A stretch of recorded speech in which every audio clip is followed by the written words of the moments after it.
Welcome to Brewsers, a podcast about beer, coffee, booze, and bruisers. I am your host, Roy Dijon, and today we speak to Roxy and Rachel with Beer Babes Family. We talk all about how they started with a study of Egyptian art, collaborating with breweries, and their future. This is such a fun interview, and they are doing so many great things when it does come to what their foundation is all about, and that's all about people. So, I love their story, and we're going to get right to it. But first, make sure to sign up for our newsletter. It comes out twice a week. You get even more information about our guests. You get fun facts, and you get to find out what's happening with your favorite podcast, all about beer, coffee, booze, and bruisers. So without further ado, here is Roxy and Rachel with Beer Babes Family.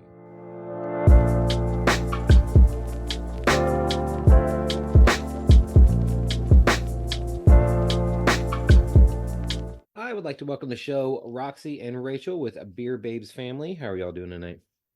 Good. How are you? Great. Doing well. So for those listening, kind of paint us a word picture of what's going on around you. I mean, I can see you right now, but people who are listening can't see you. What's happening around you? And I guess what are y'all drinking? Well, we're drinking PBR. Ah, nice. Keeping it classy. Because that's kind of the crew that we roll with. That's our go-to beer that we have a 30-pack of in the fridge at all times. I mean, it's cheap, it's good, it's sessionable. If you're having a drinking game, then that's probably the best one you could have. Yeah. So, yeah.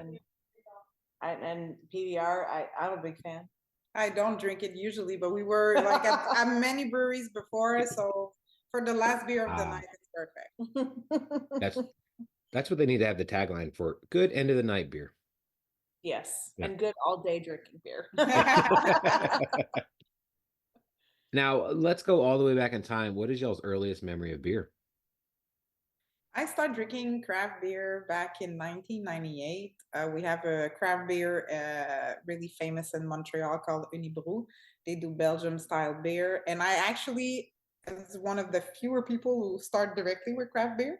I never drank regular beer.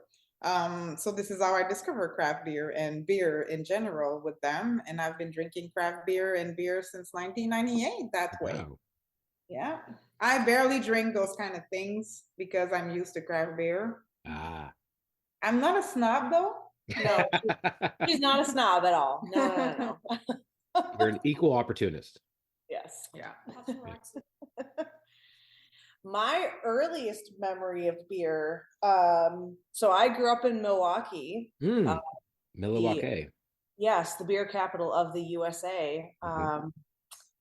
And my grandfather, my maternal grandfather, in the basement, he had built a kegerator out of an old refrigerator. Nice. And he always had a half barrel of beer in there.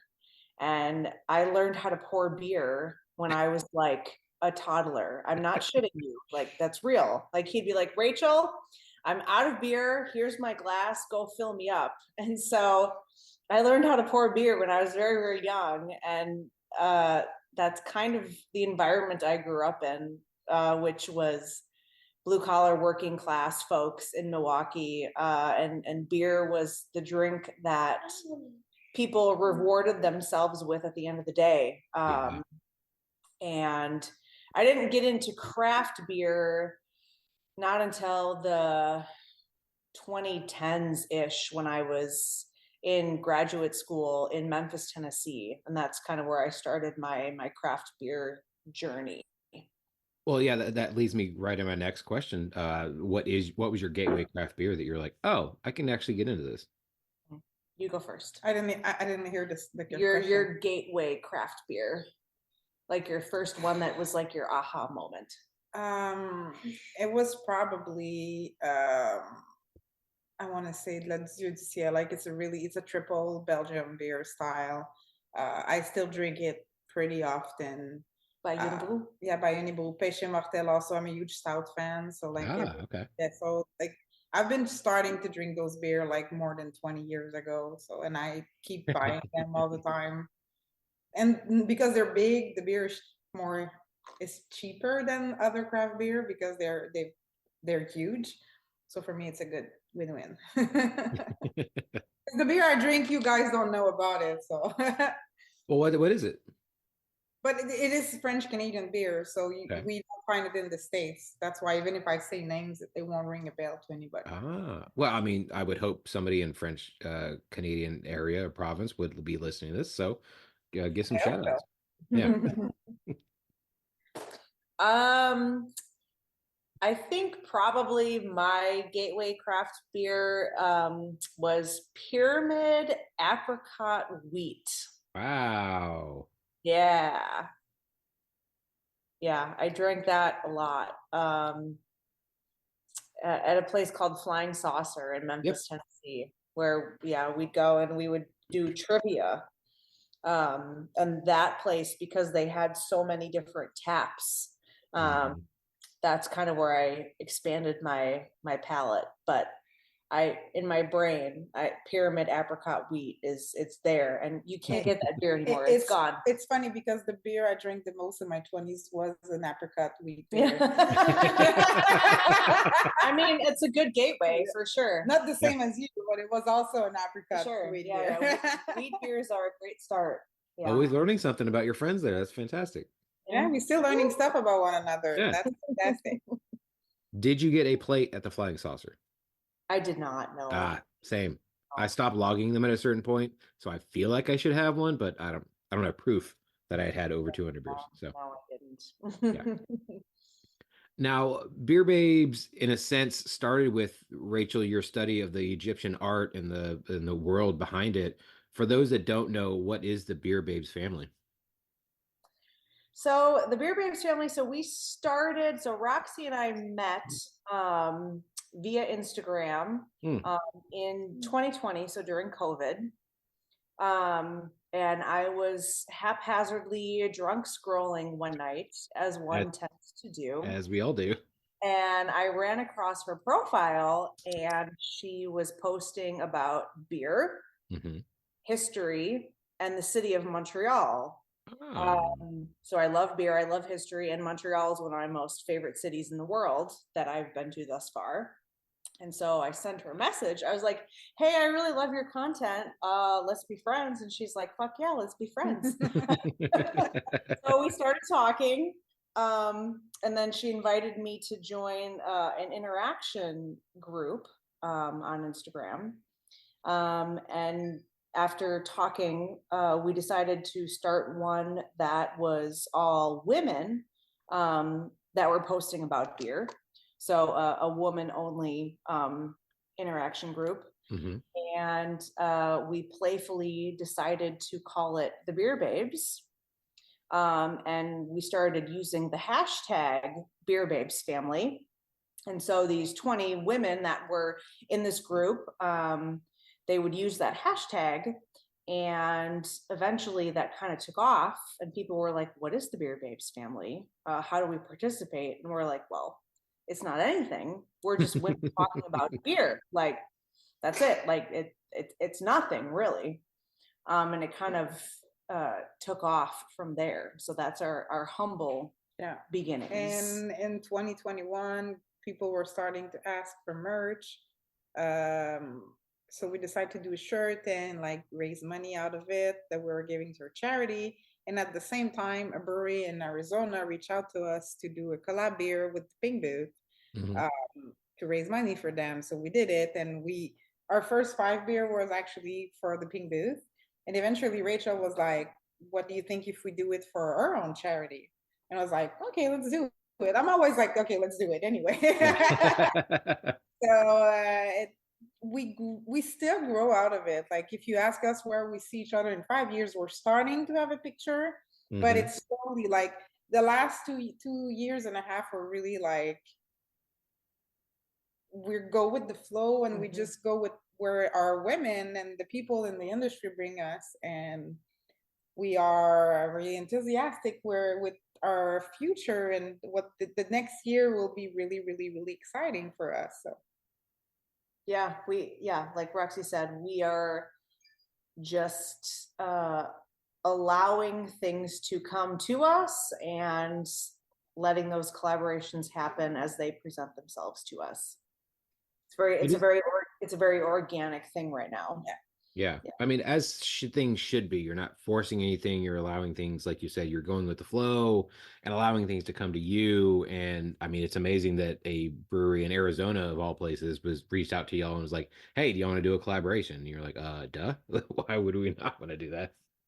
But during pandemic, brewery were reaching out to a lot of influencer. It was really popular. I know in Quebec it was really popular to do beers with influencer. So I feel that this is how it starts. Hmm. Uh, but we also are really proud to go with the flow because we don't want to grow too fast. It's only me and Rachel. We now have like a couple of women who start to help, like Shayna, but it's really going slow. We don't want to grow too fast and lose, I don't want to say control, but Yeah. if we grow Well, too fast, it could like go west, and we don't want that either. well, and we both have like day jobs, you know, Right. Same. Yeah. it's our passion project. This is not our full-time job. Everybody that helps us, we're all volunteers. Nobody gets paid. Yeah. Uh, it's just a work of passion at this point. Yeah. So um, I know that game. we're, yeah. Yeah. Now, considering, so I've heard of this happening in the pro wrestling world as well. There's this group called Heels, which is a double entendre because Heels is bad guys in wrestling talk, but Heels obviously also refers to the shoes. So there are obviously a large bit of women that love pro wrestling, but obviously it's a male dominated thing. Same thing with the beer world. We all go to breweries and we see, yeah, there's women there, but were they there on their own account, or is it because they were there with friends or their boyfriends, husbands, whatever? Now, when it came to actually starting, obviously the group for women that do love beer, how did it, was it kind of a rush, or was it kind of like a trickling effect, or kind of how did all that process really work? And was there also stupid men that describe them or disguise themselves as women to try to get into a group? Okay, I always wondered that because So, men and are we creepy. choose So we yeah, choose the women that we were already exchanging with. nice. Came pretty naturally, and I feel that the need was there, and when we reach out to women to work with us and join our group, they were all really open about it. Hmm. At first, it was an engagement group, so for sure it was more about people who were looking for likes and more follower. But when Hmm. we become a nonprofit, the women who now support us are more there for the cause, and those women like pays those trip travel with us, are there to support us. They really believe in what we're doing, and it's really organic. That's awesome. But nothing is forced or nothing. We never like in our mentality. If someone's there, it's because they want to be there as well. So Right. we're family. Like, that's why there's the word family in the Brewing family. I love that a lot because again, it should be a family and it should be, a we're here for everybody as well. Well, Now, beer has this wonderful